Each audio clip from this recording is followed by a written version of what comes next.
آیا کہ رمضان المبارک کی 2 تاریخ تھی اور 2 تاریخ کو سیدہ پاک جلدی جلدی سب تیاری کر رہی ہیں، کھانا بنا رہی ہیں اور شہزادوں کو نہلا رہی ہیں، کپڑے پہنا رہی ہیں اور کھانا تیار ہو گیا ہے تو اپنے ہاتھوں سے کبھی امام حسن کو کھلاتی ہے، کبھی امام حسین کو، کبھی زینب کو کھلاتی ہے، کبھی ام کلثوم کو۔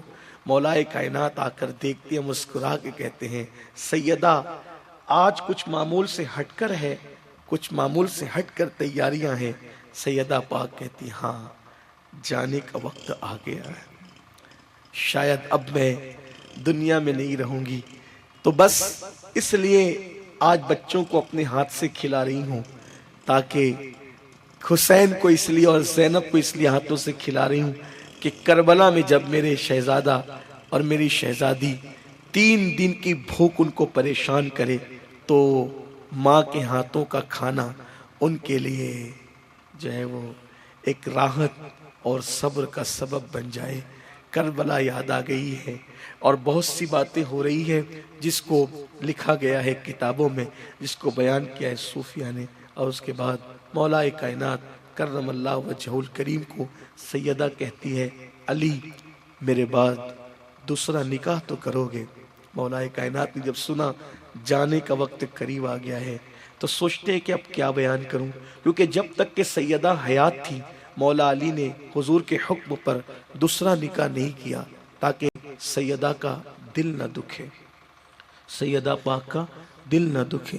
اس لیے اور چونکہ کسی کا دل دکھنا اس سے ایمان نہیں جاتا، گناہ ملتا ہے مگر ایمان نہیں جاتا، لیکن سیدہ وہ ہستی ہے جس کے بارے میں آقا نے فرمایا جس نے سیدہ کو ناراض کیا اس سے اللہ ناراض ہو جاتا ہے۔ تو اس آنے والی عورت کے لیے اللہ کے رسول علیہ السلام نے جہنم سے بچنے کا سامان کر دیا کہ کوئی بھی سوکن بن کے آئے گی تو سیدہ اس سے ناراض ہوگی، اور جس سے وہ ناراض ہوگی تو اللہ ناراض ہوگا، اس کو تو تباہی ہو جائے گی، بربادی ہو جائے گی۔ تو اس کو کچھ لوگ کہتے ہیں دیکھو اپنی بیٹی کے لیے سامان کیا، بیٹی کے لیے نہیں کیا، جو آنے والی خاتون تھی اس کی خیر خواہی فرمائی، کہ چونکہ اکثر سوکن سے ناراض ہوتی ہے اور پہلی بیوی کا دوسری بیوی سے ناراض ہونا یہ عورتوں کا فطری تقاضا ہے۔ اگر اس عورت دوسری عورت سے سیدہ ناراض ہوتی تو اللہ اس سے ناراض ہو جاتا، کیونکہ آقا کی حدیث بخاری کی حدیث آقا فرماتے ہیں فاطمہ میرے جگر کا ٹکڑا ہے، جس نے اس کو ناراض کیا اس نے اللہ کو ناراض کیا۔ تو حضور اس کا بھلا چاہتے تھے، اور پھر حضور علیہ السلام نے گویا کہ سیدہ کو جلدی اپنے پاس بلا لیا تاکہ مولائے کائنات سے یہ رکاوٹ گویا کہ ختم بھی ہو جائے۔ راز بیان کرنے والے تو بہت بیان کرتے ہیں، تو سیدہ پاک نے کہا علی میرے بعد دوسرا نکاح تو کرو گے۔ مولا کائنات نے کہا سیدہ ایسی بات کیوں کر رہی ہیں، اور فرمایا جانے کا وقت قریب آ گیا ہے، کرو گے نا دوسرا نکاح؟ تو مولا کائنات نے کچھ توقف فرمایا تو کہا ضرور کرنا، لیکن میری گزارش ہے کسی بہت بہادر گھرانے کی عورت سے نکاح کرنا۔ بہادر گھرانے، ایسا کیوں فاطمہ؟ تو کہا کہ میں دعا کرتی ہوں کہ اس بہادر گھرانے کی عورت سے جب نکاح کرو گے تو اللہ اس کے یہاں بیٹے ہی بیٹے پیدا کرے۔ دعا کرتی ہوں اللہ اس کے یہاں بیٹے ہی بیٹے پیدا کرے اور وہ بہادر بیٹے کربلا میں میرے حسین کے ساتھ آ جائے۔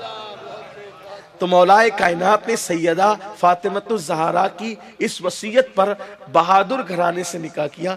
حسن اتفاق جس خاتون سے نکاح کیا اس کا نام بھی فاطمہ تھا، لیکن کہتے ہیں کہ جب سیدہ فاطمہ کے وصال کے بعد ان فاطمہ سے نکاح ہوا تو وہ کہتی تھی مولا علی کو مجھے فاطمہ نہ کہا کریں، مجھے فاطمہ نہ کہا کریں۔ کیوں؟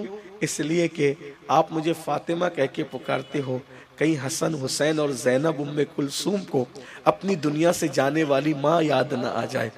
اور پھر ان کے لیے دعا کی تھی کہ تیرے گھر میں بیٹے ہی بیٹے پیدا ہو، یعنی کہ میرے بعد۔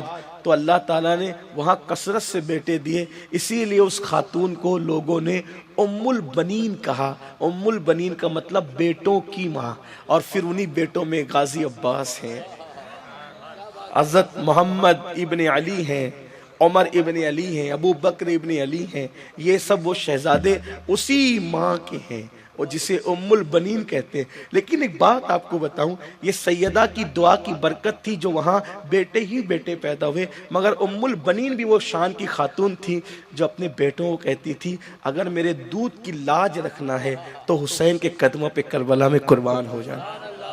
بہرحال سیدہ پاک روتی ہی رہی۔ اس کے بعد مولا کائنات سے کہا علی آپ مجھ سے ناراض تو نہیں؟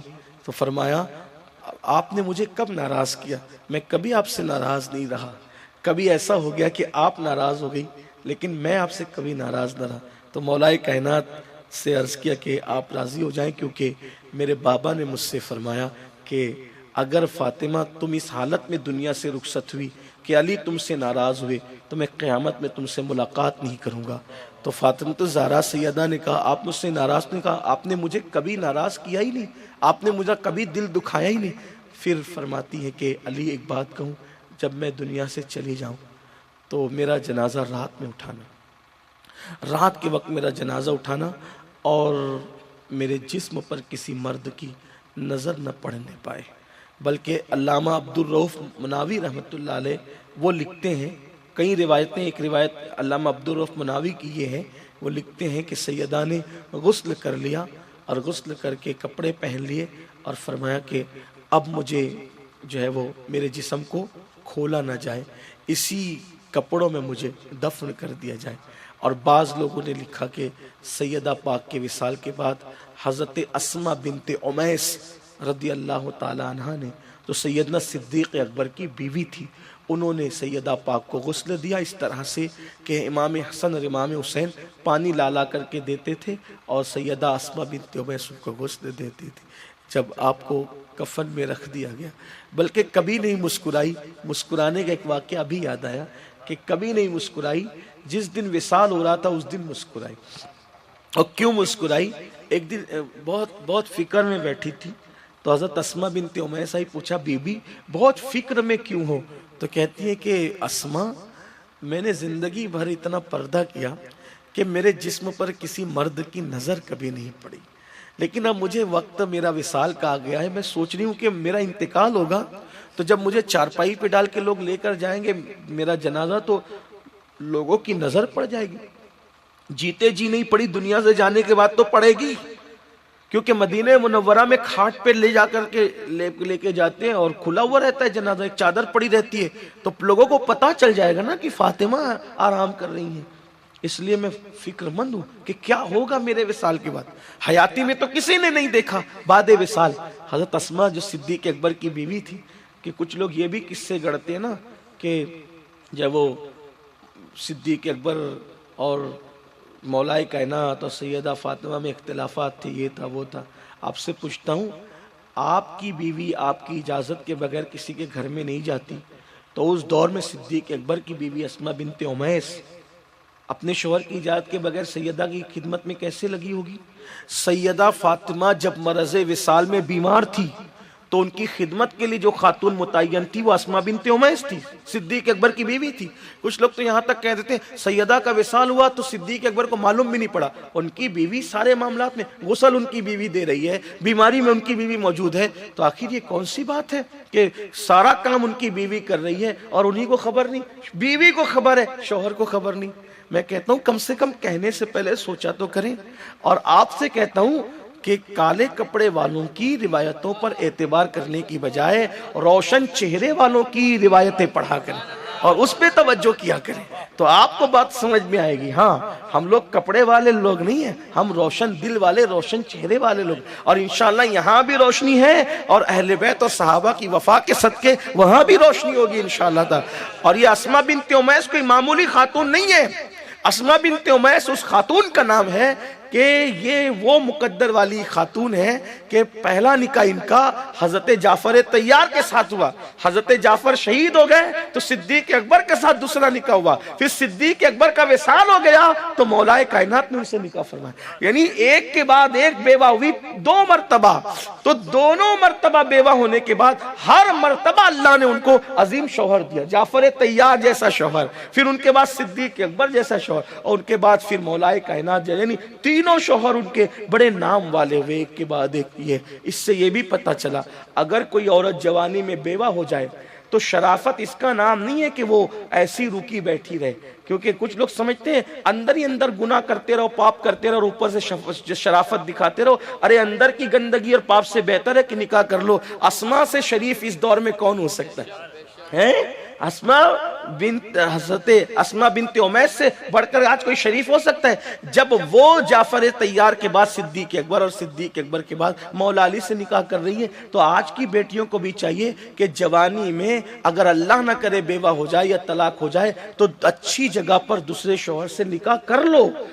یہ دوسری جگہ اللہ نہ کرے نہیں جمتا ہے، ہمت مت ہارو، تیسری جگہ کر لیا جائے. ہاں فضیلت یہ بھی آقا علیہ السلام فرماتے ہیں کہ کوئی عورت جوانی میں بیوہ ہو گئی اور چھوٹے بچے کی وجہ سے، چھوٹے بچے کا خیال کرتے ہوئے اس نے نکاح نہیں کیا، لیکن شرط پاک دامنی ہے، چھوٹے بچے کا خیال کرتے ہوئے نکاح نہیں کیا اور پاک دامن رہی، تو آقا فرماتے وہ عورت اور میں جنت میں اتنے قریب ہوں گے جیسے یہ دو انگلیاں قریب. یعنی کہ حضور کا پڑوس اس کو جنت میں نصیب ہوگا. جنت میں پڑوس بتانا مقصود ہے، لیکن شرط ہے پاک دامنی. اور آج کا دور کتنے فتنوں کا دور ہے، اس لیے اگر بچیاں اللہ نہ کرے بیوہ ہو جائے، طلاق ہو جائے، تو ان کے نکاح کر دیا کرو. اور ان کو بھی چاہیے نکاح دوسرا کرنا طلاق کے بعد یا جو وہ بیوہ ہونے کے بعد یہ شرافت کے خلاف نہیں ہے، یہ شرافت کے خلاف قطعاً نہیں ہے. اگر یہ شرافت کے خلاف ہے تو ام المومنین سیدہ خدیجہ بھی تو 2 مرتبہ بیوہ ہوئی اور تیسری مرتبہ حضور کے نکاح میں آئی.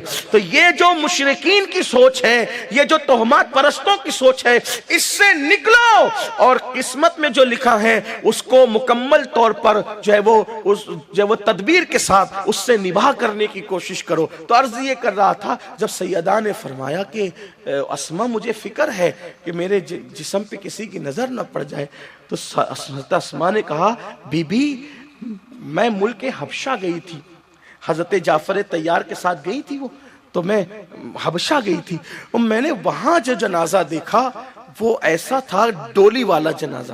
یعنی مدینہ شریف میں کھلا رہتا ہے لیکن حبشہ والے ڈولی والا بناتے ہیں کہ اوپر سے ڈولی بنی رہتی ہے تو چادر ڈال دیتے ہیں تو اندر کیسا ہے کون ہے کچھ نظر نہیں آتا. اگر آپ اجازت دے تو میں آپ کا جنازہ بنا لوں؟